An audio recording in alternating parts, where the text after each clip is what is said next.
Tayo po ay magpapatuloy sa araw-araw nating ginagawa na pag-aaral dito sa Isaiah 62, no? Apat na actually limang kabanata, no, kasama tong 62 ay matatapos na, no, simula ito September. So ano po, no, talagang hindi natin minadali kasi mahalaga ay maunawaan natin, no, ang pag-aaral. So yan po, sa ating patuloy, magandang gabi po sa lahat na naka-join, sa mga pangalan na hindi nag-appear, no. Binabati ko ng magandang gabi ang aking tito Ricardo Campomanes. Yan. Parang hawak mo yung cellphone mo ngayon, wala ka yata sa labas ngayon. Yan, so yun po, no, bago po tayo magsimula, tayo po muna ay dumako sa ating panalangin. Panginoon, dakila sa lahat, salamat po sa oras na to. Kami po ay patuloy muling mag-aaral. Patuloy mo kami samahan, gabayan, at bigyan ng karunungan, Panginoon, sa gagawin ito, na ikaw ang maitaas, makilala, at papapurihan. Lord, dalangin ko po sa aking mga kapatid sa online, dito rin sa church, na kami po ay samahan nyo. Buksan ang aming puso at ito'y maunawaan namin ang iyong kadakilaan, ang iyong kapangyarihan, ang iyong plano sa iyong bayan, Panginoon, sa iyong lingkod. Lord, salamat sa patuloy na gabay sa buhay, kalakasan. Lord, tanging dalangin namin na kami ay matuto at maipamuhay ang pag-aaral na ito, at ikaw ang maitaas at mapapurihan. Sa ilaman po ang lahat ang purit parangal, in Jesus' name, Amen. Ayan, so maraming salamat po. May 3 akong viewers. But again, tayo po ituloy-tuloy, no, kahit po ilan lang tayo. At nung Martes ay nasimulan nga po ni Pastor Dom. By the way, kasama ko si Pastor Dom dito at kanina si Princess. Nga po, tayo ay nagsimula sa introduction ng Isaiah 62. At yun nga po, natalakay nga po ni Pastor Dom ang mga tema, ang mga nilalaman ng kabanata. At yun nga po, no, nagkaroon ng halos parehas na pag-aaral o tema ang 61-62, na yun nga 61 po ay tumutukoy nga po sa role ng Panginoong Hesus, no? At ang 62 nga po ay tumutukoy naman po sa mismong papel ng Panginoon, no, ng Diyos Ama. So ito ay pangako ng Diyos na gagawin niya yung yung pangako niya sa kanyang bayan na mula doon sa pagkabihag ay kanya itong gagawing kilala, no, magningning o magkakaroon ng bagong buhay o pagkakakilanlan na makikita ang kanyang kadakilaan sa pamagitan ng kanyang bayan, ang kanyang bayang Jerusalem. At ito nga po ay tumutukoy lalo doon sa gagawin niyang restoration, no, na natalakay din natin sa kabanata 61, na nandun yung pagpapalago, nandun yung pagpapala ng Panginoon dito sa kanyang piniling bayan. At dito ay makikita ng maraming bansa sa buong mundo yung kaningningan, kaayusan at kagandahan ng kanyang bayan, no? At dito ay sa pamamagitan nito makikita ng maraming bansa ang kadakilaan ng Diyos. So dito yung sitwasyon ng kanyang bayan Jerusalem ay isang mula doon sa dating wala, no, ibig sabihin nasakop, nasira, nawasak, wala kang makikitang kagandahan sa lugar na yon, pero nandun po yung pangako ng Panginoon na ito'y kanya aayusin, papanubalikin, pagpapanibago. At ito nga po, no, natatalakayin natin sa kabanatang ito. At dito ay nabanggit nga po yung sa huling bahagi ng 61, ng chapter 61, yung clothes of salvation and robe of righteousness, na dito makikita natin yung pagpatuloy na mensahe, no, na ito nga po yung gagawin ng Panginoon. Dito sa verse 1, sa tema ng 1 to 3, bali tatlong talata po tayo ngayon. Ito nga po ay tumutukoy sa ang darating na katwiran at kaluwalhatian ng Sayon, no? Ito nga po yung hindi hahayaan ng Diyos na hindi mangyari. At alam naman natin na sa panahon nito ng propeta Isaiah ay hindi pa to, kumbaga ito ay propesya pa lang, at ito ay alam natin na nangyari na noon, no? So kumbaga sa panahon natin ngayon.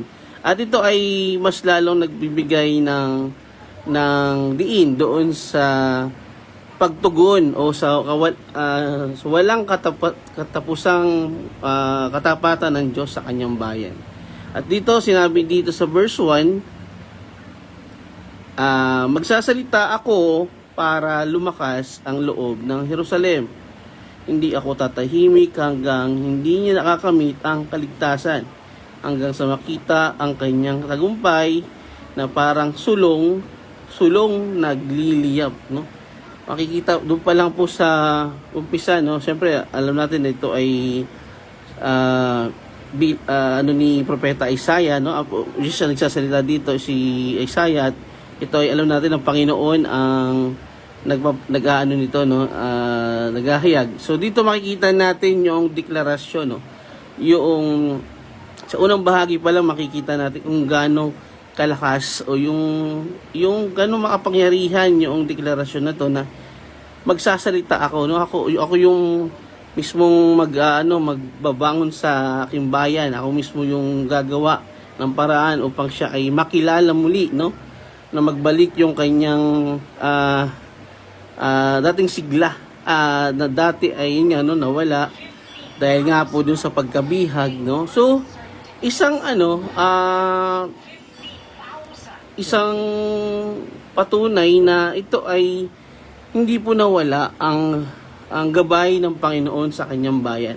So ang talatang ito ay nagpapahayag ng mga pangyarihang mensahe at deklarasyon, no, ng matibay na pangako ng Diyos sa lungsod ng Sayon at Jerusalem. Sinasalamin nito ang malalim na pagmamahal at pagmamalasakit ng Diyos para sa kanyang bayan at ang kanyang determinasyon na makita silang maibalik at matubos. At imagine natin yung pinanggalingan ng bayan ng Diyos ay hindi po biro, no?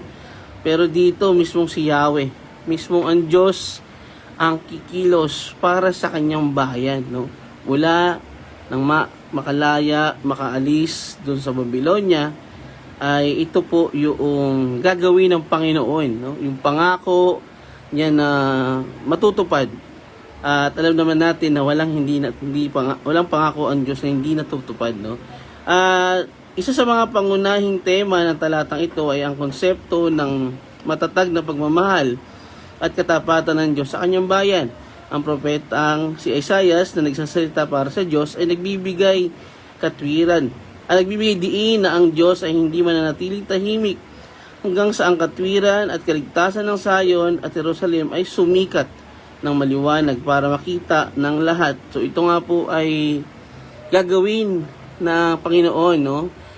Hindi niya hayaan na hindi niya matapos yung kanyang plano, which is yung kanyang pangako na ilalagay niya muli sa kaayusan ng kanyang bayan. Dahil dito syempre, no, kung sino yung nag-ayos, kung sino yung nagbigay ng panunumbalik doon sa isang lugar, sa isang bayan, alam natin, ang nakikita dito is yung reflection, no?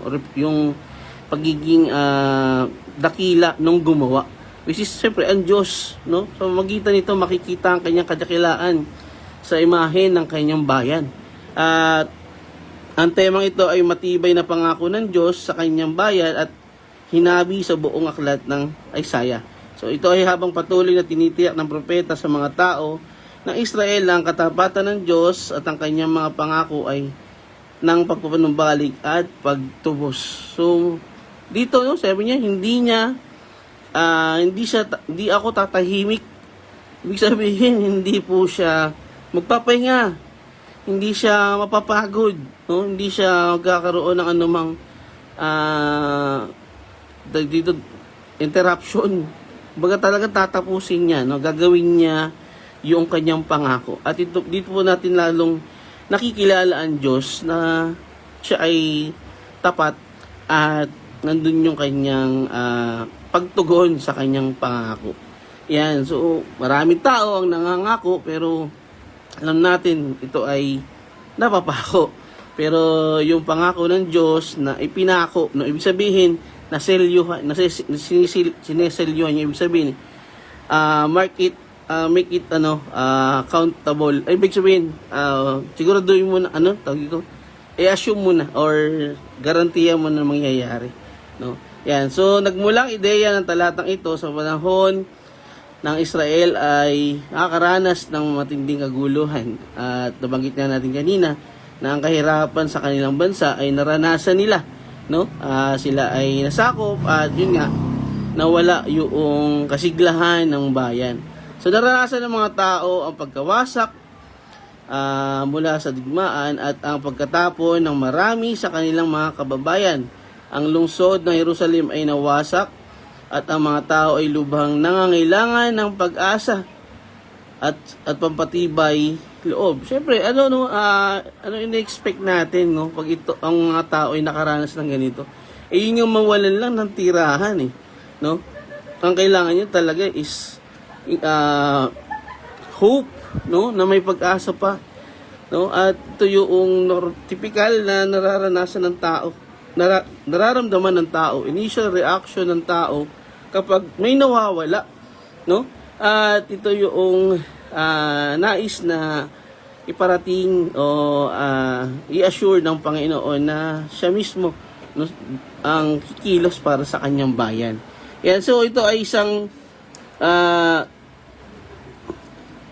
sa gitna ng malungkot at desperadong sitwasyong ito, nagbigay si Isaiah ng propesiya tungkol sa isang darating na araw kung kailan magdadala ang Diyos ng maluhating pagpanumbalik para sa kanyang bayan. So ang nilalaman ng talatang ito ay isang bahagi ng mas malawak na mensaheng ng propeta at ito ay nagtitiyak ng pag-ibig ng Diyos sa kanyang tao, sa kanyang bayan, no? At ito ay makikita natin sa pagpapatuloy ng ating pag-aaral kahit noon pa man, no? Previous kabanata, nakita natin kung ano ang gagawin ng Diyos sa kanyang bayan. At dito ay mas tumindi pa, no? Doon pa lang sa sinabing tagumpay na parang sulong nagliliyab, no? Magpapatuloy, no? Walang tigil, no? Hangga't hindi natatapos ng Diyos o nagagawa ng Diyos yung kanyang plano, yung kanyang sinabi. Isang kahanga-hanga po na ng Panginoon, no? Karakter ng Panginoon na sana ay meron din ang ating mga leader sa Pilipinas, no? Na talagang lahat ng kanilang plataforma, lahat ng kanilang mga pinangako, no, nung sila tumatakbo nung halalan ay sana po ay gawin. Pero again, sigurado po na pang Diyos ang nangako, ito po ay matutupad 100%, no. Pero ang tao, hindi natin alam. Yan, so ito ay isang paalaala sa baging ito na ang Diyos na kapag siya ang kumilos, no, sigurado at ito po ay mangyayari. Yan, so ang simbolismo sa talatang ito ay mayaman.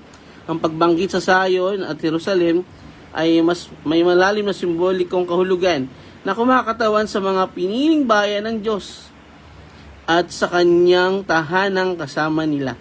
Ang Zion ay madalas na ginagamit sa Biblia at alam naman natin na Zion ay tinutukoy din dito is siyempre yung lugar na kung saan ay gaharian ng Panginoong Hesus. At ito ay tutukoy din siyempre sa Jerusalem na dito ay sentro, no, ng usapin. Ito ay ang pagbanggit sa katwiran na lumalabas bilang liwanag at kaligtasan gaya ng isang nagliliyab na lampara ay sumisimbolo sa nakapagpapabagong kapangyarihan ng presensya ng Diyos at ng kanyang matuwid na pamamahala.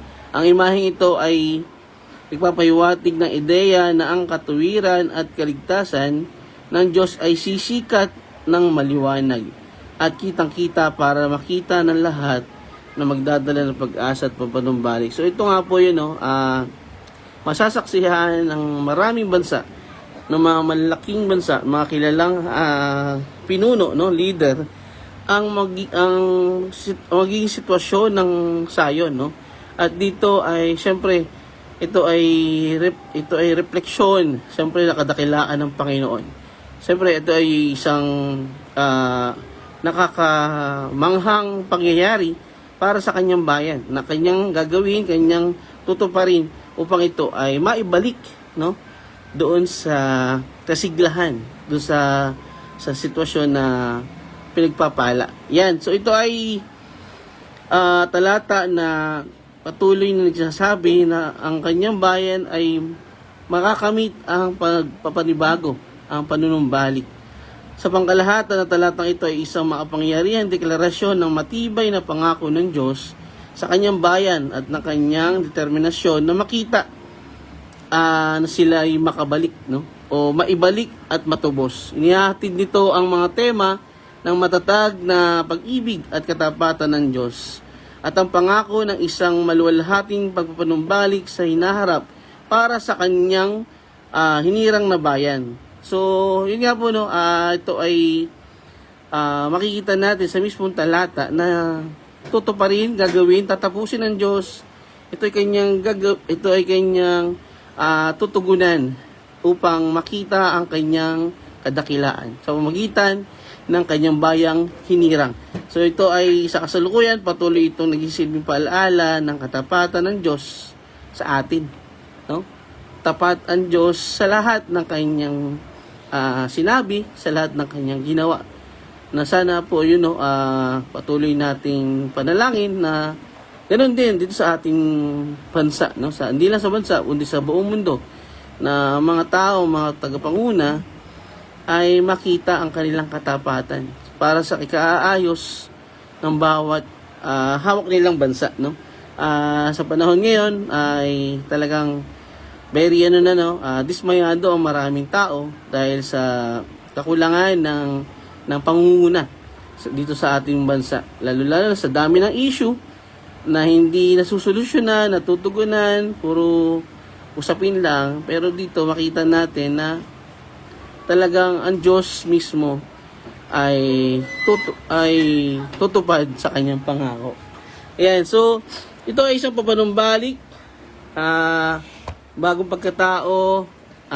Ito ay isang pamamagitan na makikita ng maraming bansa ang kanyang bayan, upang makita ang kanyang kadakilaan. So ang katwiran na to, ang kaligtasan ay pangunahan siyempre ng Panginoon, ng Diyos Ama, na ang commitment niya ay hindi po napapako. Hindi to basta-basta pangako lang, but ito ay makikita ng buong mundo, hindi magpapahinga, kundi tutuparin niya, tatapusin niya ang kanyang misyon, Yan, so dito makikita natin ang kapangyarihan ng kaligtasan at katwiran na hindi lamang mga personal na katangian, ngunit nilalayon ito upang magdala ng liwanag at makita ng lahat na tayo ay makita ng lahat ang kadakilaan ng Diyos. Tayo ay tinawag na mamuhay sa paraang nadadakila natin ang Diyos. Yan, so tulad ng kanyang bayan, yun nga po, ito yung makikita ng maraming bansa sa pamamagitan ng gagawin ng Diyos sa sayon. So sa verse 2, makikita ng mga bansa ang pagpapawalang sala sa iyo at ng lahat ng hari ang inyong kaniningan. Ikaw ay tatawagin sa isang bagong pangalan na si Yahweh mismo ang magkakaloob. Napakagandang talata na tumutukoy nga po sa new identity, at nakikita natin yung yung relasyon na lalong lumalim, no? Kasi mas nagkaroon ng intimate relationship sa pamamagitan ng Diyos at ng kanyang bayan. Dito ay isang paalaala na ito ay tumutukoy sa restoration, no? Restoration na gagawin ng Diyos sa kanyang bayan. Ito ay isang deklarasyon ng pangako ng Diyos sa kanyang bayan ng Israel na ang kanilang kaluwalhatian at katwiran ay kikilalanin ng mga hintil o ng maraming bansa. At dito nga bibigyan sila ng bagong pangalan ng Panginoong mismo. So ito ay sa panahon dati, no, wala pa nga apelyido dati. Tinatawag pa sila dati na kung ano yung kanilang trabaho, kanilang ginagawa, no? At dito ay makikita natin ay pangungunahan ng Diyos ang bagong pagtawag sa kanyang bayan. At dito ay sinabi sa bahaging ito na isang mas malaking sipi na kung saan binabanggit ni Isaias ang pagpapanumbalik ng Jerusalem, ang lungsod ng Diyos.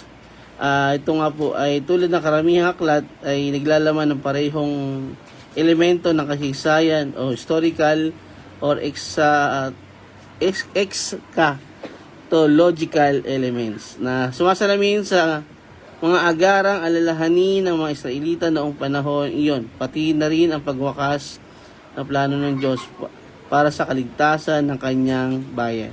So ito ay nagsisimula sa deklarasyon na makikita ng mga hintil ang katwiran at ng bayan ng Diyos. Yan. So ang susunod na bahagi ng talata nagsasaad dito na makikita ng lahat ng hari ang kaluwalhatian ng bayan. No? Nabanggit nga po doon na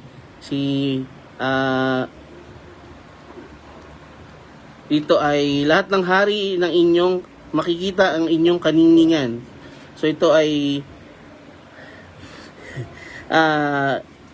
ito ay nagsasaad ng isang pangkalahatang pagkilala sa kadakilaan ng kamahalan ng Israel ng mga pinuno ng mundo. So ipinapahiwatig nito na ang mga Israelita ay dadakilain at pararangalan sa paningin ng mundo bilang isang pagpapakita ng kaluwalhatian at kapangyarihan ng Diyos. So tulad nung nabanggit natin kanina sa unang talata ay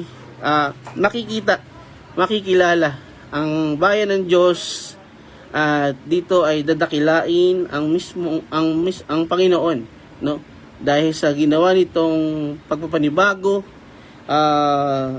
sa restoration o sa new identity ng kanyang bayan. Sa talatang ito ay patuloy tayong pinapaalalahanan na ang pangako ng Panginoon sa kanyang bayan na pagpapanibago at papanumbalik ay patuloy na kanyang pinapaalala dito sa bahaging ito na nagpapahiwatig ng kanyang katapatan at pagmamahal sa kanyang bayan. Pinapahiwatig nito na ang mga Israelita ay dadakilain at pararangalan sa paningin ng mundo. Yan. So ang talata ay nagtatapos sa pangako na ang mga Israelita ay tatawagin sa isang bagong pangalan, new identity. No? Kumbaga, yun nga, no, 2 Corinthians 5:17 at yung Galatians 2:20. Ba't ka ba malikot to? Yan. So, ito ay isang pangalan na sumisimbolo sa isang bagong pagkakakilanlan, katayuan o kapalaran. Ito rin ay isang tanda ng banal na pabor at kahalagahan. So sa kasaysayan, alam naman natin, yung nabanggitan natin kanina, yung mga pangalan before na wala pang apelyido, no? Yung kay Abraham, yung kay Jacob, no, na holder of the hill o supplanter. Ang Israel naman nangahulugang nakipagbuno sa Diyos. Esra means nakipagbuno at El is Diyos, no. So dito nakita natin yung from old name to new identity. So na sumisimbolo nga po doon sa panibago o sa restoration o restored, totally restored, no. Yan. So ang bagong pangalan ito ay maaari ring sumasalamin sa isang bagong relasyon sa Diyos, isang panibagong pakiramdam na layunin na pati na rin ang isang bagong pagkakakilanlan bilang kanyang piniling bayan, no? Kumbaga, ito ay isang mas lalong nagbigay ng lalim na relasyon, no, ng Panginoon sa kanyang bayan. At ito ay isang simbolikong paraan na sa talatang ito ay isang banal na pagbabago at pagpapawalang sala sa mga nagawa, no, ng mga Israelita noon. Tumalikod, so napag-aralan na natin to, no, na marami silang nagawa before, ngunit dito sa gagawin ng Panginoon na tatawagin sa bagong pangalan ng kanyang bayan ay ibig sabihin totally bago na, no? Hindi na tulad noon dati na pagkakakilanlan ng kanyang bayan. So sa mas malawak na konteksto, ang talatang ito ay maaring makita bilang isang paalaala ng ganap na katuparan ng mga pangako ng Diyos sa pagdating ng Panginoong Jesus. Ang pagkilala ng mga hintil sa katwiran ng Diyos ay sumasalamin sa tema ng pagsasama ng mga hintil sa plano ng kaligtasan ng Diyos sa pamamagitan ng Panginoong Jesus. Nababasa natin sa Ephesians 3:6 at Roma 11. Magandang gabi sa mama ko, Concepcion Dorero. Magandang gabi, ma. Salamat sa inyong pag-join. Tapusin mo to, Yan. So, dito makita rin natin na ang ginawang pagbabago sa pangalan sa pagbabago ng pangalan ng kanyang bayan ay nagpapakita ng patuloy at walang hanggang katapatan ng Diyos at pagmamahal sa kanyang bayang pinili. Ito ay nagpapakita ng karangalan at katanyagan na itinatampok nito ang ideya ng pagsaksi o pagiging saksi o patotoo, no? Tulad natin, tulad ng mga mananampalataya, no, yung nagkaroon ka ng new identity ng panibagong pagkakilala, no? Hindi na ako si Claude, ang Diyos na nabubuhay sa akin ng Panginoong Jesus na. Kaya unti-unti, no, nakikita yung karakter ng Panginoon sa akin. At siyempre, ang mas nakikita sa akin ay ang Panginoong Jesus. So, ang Diyos, no? So, sino ang mas nakikita? Sino ang mas napapapurihan? Sino ang nadadakila? Hindi ang Diyos. So, tulad dito, new name, new identity, totally restored, no? Ito yung gagawin ng Panginoon sa kanyang bayan. At makikita siyempre ang kadakilaan ni Yahweh. Yan. Sa ang pagluwalhati sa bayan ng Diyos sa harap ng lahat ng hari ay tumutukoy sa pangkalahatang paghahari ni Kristo at sa pagdakila ng kanyang mga tagasunod. Bilang bahagi ng kanyang kaharian, ang bagong pangalang ipagkakaloob ng Panginoon ay sumasalamin sa pagbabago at panibagong dulot ng gawaing pagtubos ng Panginoong Jesus. Pati na rin ang bagong pagkakilanlan at kapalaran ng mga mananampalataya sa Kanya, no? Totally new, no? Regeneration, no? Pinanganak muli sa panibago, sa bago ng identity.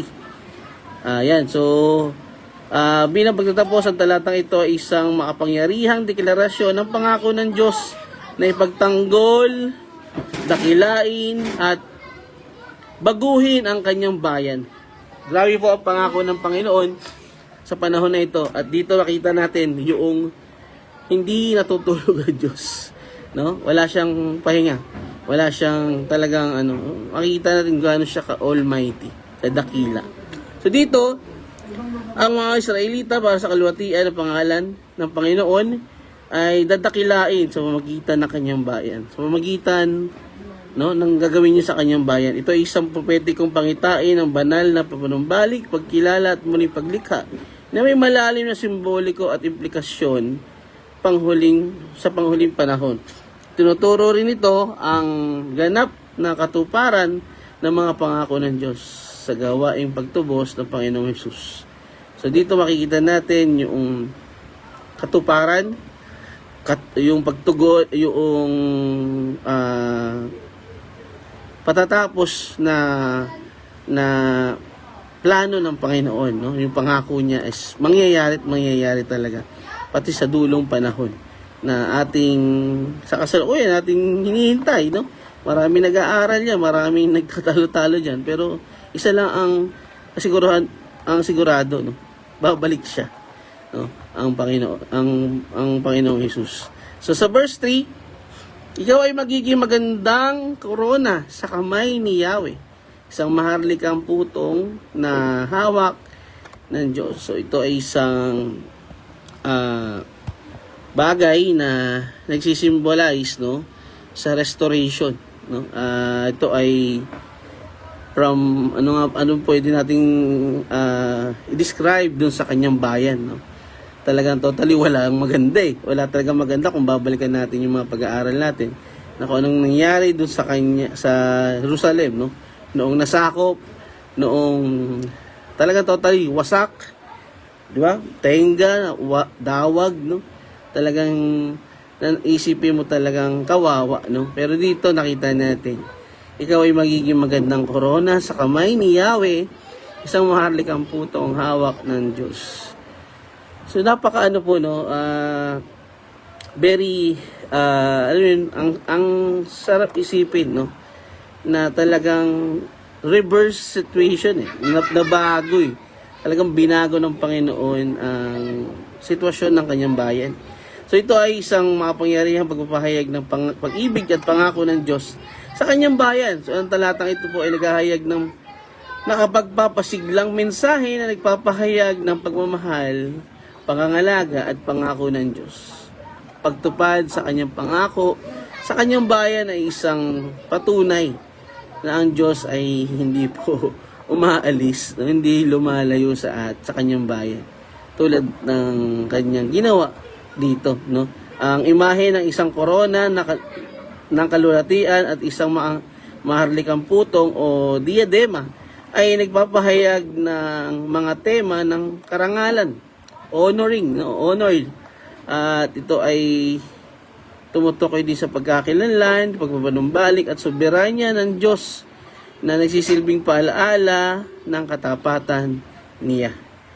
Ang katapatan ng Diyos at ang kanyang intensyon na dakilain at pagpalain ang kanyang mga hinirang, ang kanyang bayang Israel, ang mga lingkod niya na patuloy na sa kanya ay nagtitiwala at nananampalataya. Isang napakagandang sitwasyon, no, na ang pangako ng Panginoon sa kanyang mga lingkod na kayo ay magkakaroon ng ang iyong pagpapagal, ang iyong mga nararanasan dito sa lupa ay mapapawi, no, mapapalitan, no, ng isang napakasayang sitwasyon o senaryo. So dito nakita natin kung ano yung pangako ng Panginoon sa kanyang bayan, na ito ay mas lalo nagbibigay sa atin ng inspirasyon na patuloy tayo magtiwala sa Diyos. Patuloy tayo maglingkod at mamuhay sa kanyang salita, no? Ang talata ay nagsisimula sa pariralang ikaw rin ay magiging isang korona. Ito na kalwalatian sa kamay ng Panginoon, no? Sa King James Version. At sa MBB ay ikaw ay magiging magandang korona sa kamay ni Yahweh. Na ito nga po yung mas nagbibigay highlights, nagbibigay diin sa pagiging dakila ng Diyos, no?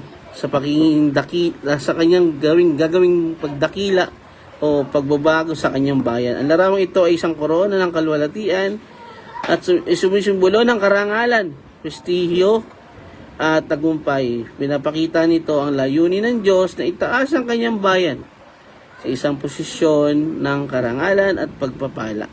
Wow, no? Yun po yung ating masasabi sa part na to. Talagang ang pangako ng Panginoon ay mas masasabi nating mas outrageous, no? Kumbaga hindi natin to sukat, I mean sabihin ay yung sa lente ng isang sa pananaw ng isang tao, no, sa tingin ng isang tao ay talagang magarbo, no, na ang Panginoon, ang pagkumilos ng Diyos ay talagang hindi mo masusukat. So larawan ito ay isang korona, nagpapahiwatig din ng ideya ng autoridad at pamamahala na nagmumungkahi na ang bayan ng Diyos ay magkakaroon ng isang prominenteng lugar. Prominenteng lugar o kalagayan sa kanyang kaharian. Sa malalim na theological na pananaw, ang prominenteng lugar na ito ay tumutukoy sa kalalagayang titingalain at igagalang ng lahat ng tao ang kanyang bayan. Ito ay paglalagay, pagbibigay kadakilaan, pagbibigay pagpapala, no? Pagbabago. So, ang dami pong pwede nating i-describe sa gagawin ng Panginoon. Lalo na sa atin, sa mga lingkod ng Panginoon na patuloy na lumalakad sa salita niya. Na patuloy na namumuhay, na may nagtitiwala, no? Hindi nasusukat sa isang eksena lamang na kapag nakaramdam o naka-experience ng ganito, ay questionin na ang Diyos. Pero makita natin dito, tapat ang Diyos at siya ay tunay na dakila. Yan. So ito ay pagbibigay parangal, pagbibigay ng isang simbolismo ng karangalan at pagpapaala sa kanyang bayan. So ito, ang talata ay kapatuloy sa larawan na isang mahalikang diadema sa kamay ng iyong Diyos. Ang diadema ay isang uri ng korona na isinusuot ng mga monarko at pinuno na sumisimbolo sa kanilang otoridad at soberanya. No? Pag may korona ka, ibig sabihin you're high, mataas na pinuno ka. At ikaw ay may kumbaga may authority, otoridad at soberanya. At ito ay sa pamamagitan ng paglalarawan sa kanyang bayan bilang isang maharlikang diadema sa kanyang kamay, binibigyan din ito na ang Diyos ang kanilang posisyon bilang kanyang mga pinili, itinalaga at pinarangalan niya, no? Hawak niya yung kanyang ito yung nagbibigay ng honor sa Panginoon, no? Itong koronang ito na naglalarawan sa kanyang bayan ay ito yung magbibigay ng kadakilaan, no? Sa Panginoon. Ito yung magiging dahilan kung bakit patuloy na dadakilain ng Diyos. Siyempre sa pamagitan ng corona, no, which is yung kanyang bayang Jerusalem. So dito ay hindi lamang tumutukoy sa restoration. Siyempre, it will honor and cherish and totally restored and glorified under the Messiah. Yan. So, ang imahe sa talat na ito ay nagpapahayag ng ilang mahalagang tema. Una, ipinapahayag nito ang malalim na pagmamahal at pangangalaga ng Diyos para sa kanyang bayan. Ang ideya ng pagiging isang korona ng kalwatian at isang maharlikang diadema ay nagpapahiwatig na intensyon ng Diyos na magbigay ng karangalan at dignidad sa kanyang bayan. So ipinapakita nito na ang kanyang pagnanais na itaas at dakilain sila sa kanyang paningin. So ang naisin na ito ng Diyos ay nakikita, no? Makikita rin sa pagpili sa mga hintil na maging kabahagi na kanyang bayan, no? Nakasama sa kaharian niya. Yan. So, sa unang Pedro 2 verse 9, ipinapahayag ang ganitong kalalagyan ng bawat mananampalataya. Ngunit kayo ay isang lahing pinili, mga maharlikang pari, isang bansang hinirang, bayang pag-aari ng Diyos, pinili upang magpahayag ng mga kahangahangang ginawa niya. Siya ang tumawag sa inyo mula sa kadiliman patungo sa kanyang kahanghangang kaliwanagan. So, napakagandang talata po, no, na tumutukoy sa kadakilaan ng Diyos. Pangalawa, ang talata ay tumutukoy sa konsepto ng pagkakakilanlan at layunin na sa pamamagitan ng paghalintulad sa kanyang bayan sa isang korona at diadema ay pinagtitibay ng Diyos ang kanilang kahalagahan at magiging kalalagyan Binibigyan diin ng imaheng ito ang kanilang natatanging papel at posisyon sa kanyang kaharian na itinatampok ng kanilang espesyal na tawag at layunin, no?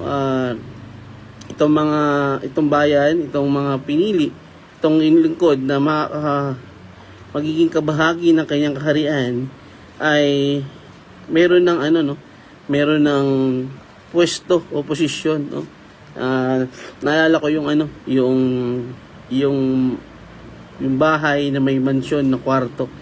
Yan. So, again, bukod pa rito, ang talata ay naghahatid ng mensahe ng pagpanumbalik at pagtubos sa mga malawak na kaugnayan sa pangkalahatang konteksto ng Isaiah 62. Ang propeta ay nagsasalita tungkol sa hinaharap na pagpanumbalik ng Israel at ang kahirapan ng ang katuparan ng mga pangako ng Diyos sa kanyang bayan. So itong imaheng ito ay isang korona ng kalwalhatian at isang maharlikang diadema ay nagmumungkahi na ang bayan ng Diyos ay ibabangon at ibabalik at sa isang lugar ng karangalan at pagpapala na sumasalamin sa pagtubos at pagpapanibago na nilalayo ng Diyos para sa kanila. Okay, ito ay nagbibigay paalaala sa atin na ang pangako ng Diyos sa kanyang bayan, sa kanyang mga lingkod ay isang makapangyarihan na pangako, no, na mangyayari pagtupad na gagawin ng Diyos. Again, sa pagtatapos, muli ay makikita sa talatang ito na binibigyan diin ang soberanya ng Diyos sa pamamagitan ng paglalarawan sa kanyang bayan bilang isang korona at diadema sa kanyang kamay. Binibigyan diin ng talata ang otoridad at kapangyarihan ng Diyos. Pinapayag nito ang ideya na ang Diyos ang may kontrol. Ang kanyang bayan ay nasa ilalim ng kanyang pangangalaga at proteksyon. Mga kapatid, tayo sa panahon natin, ano yung image natin?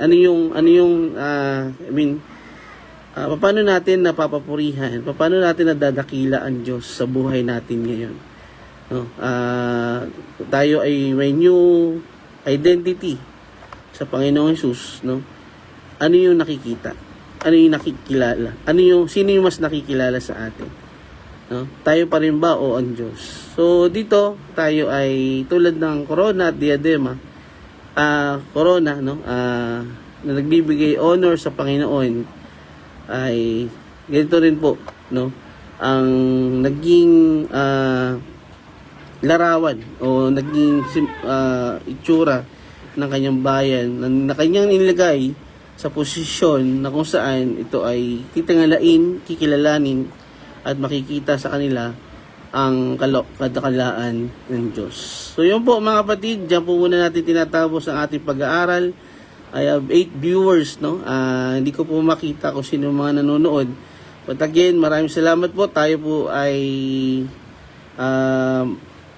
pagtungo na sa ating pangwakas na panalangin. Samahan niyo po ako.